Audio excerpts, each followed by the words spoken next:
Grab your popcorn and dim the lights. We're taking a nostalgic trip through the neon-soaked transformation of Edmonton's movie scene. From the death of the drive-in to the birth of the mega mall multiplex, here is the high-drama history of Edmonton cinema from 1980 to 1999. The early 80s. Out with the old, in with them all. The decade kicked off with a clearing of the deck as vintage screens faded to black. 1980, a tough year for the classics. We said goodbye to the Belmont Drive-In, Cinema 100, and the Star. 1981, the mall era begins. On September 25th, the Cinema 6 opened its doors in West Edmonton Mall. Meanwhile, Cineplex arrived at St. Albert's Village Tree Mall on November 6th with a 12-screen complex. Over in the inner city, the Avenue, Roxy, and Varscona shifted gears to join the inner city cinemas chain. Sadly, the Golden West Drive-In flickered out for the last time. 1982, a dame of musical chairs. Famous players took over the leases for the Avenue, Roxy, and Varscona. March 5th saw the debut of the Principal Plaza Parkade 9, a miniplex with tiny screens and 676 seats. The Beverly Theater also joined the fray. 1983, Sherwood Park got the Sword and Shield on February 11th. But the real headliner was August 19th, when famous players opened the West Mall 5 with the star-studded world premiere of Strange Brew. The mid-80s, the multiplex explosion. The industry consolidated and the screens got bigger and more numerous. 1984, a corporate blockbuster. Cineplex and Canadian Odeon merged to form Cineplex Odeon. On July 1st, the Space and Science Center launched its IMAX, changing the way we see the stars. While the town reopened on September 21st, we lost the Beverly Cinema and Studio 82. 1985, a massive year for expansion. June 21st, the Paramount reopens with stunning 70mm projection. September 27th, the West Mall 8 opens in the world's largest shopping center. November 8th and December 20th, Westmount Mall became a movie mecca with new locations from both famous players and Cineplex Odeon. December 18th, the Gateway 8 opens its doors. The loss, we bid farewell to the Sherwood Drive-In and the landmark Town 3. 1986, as the Cinema 6 got a name change, the curtains closed forever on the Avenue, the Roxy, and two more drive-ins, the Parkland and St. Albert. The late 80s and early 90s, shifting landscapes.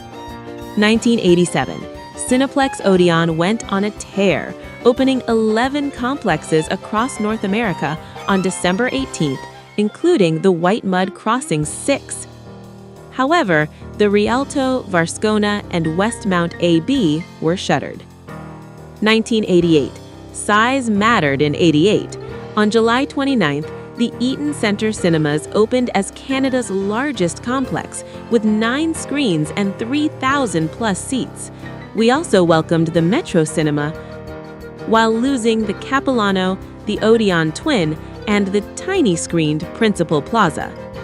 1990 to 1991. Famous players walked away from the Garneau, but movie magic returned just a year later when Magic Lantern saved the theater on December 20th, 1991. The late 90s. Stadium seating and fire-breathing dragons.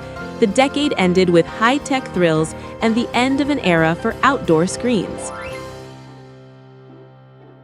1992 to 1994, discount cinema arrived. Cinema City opened 12 budget screens in '92.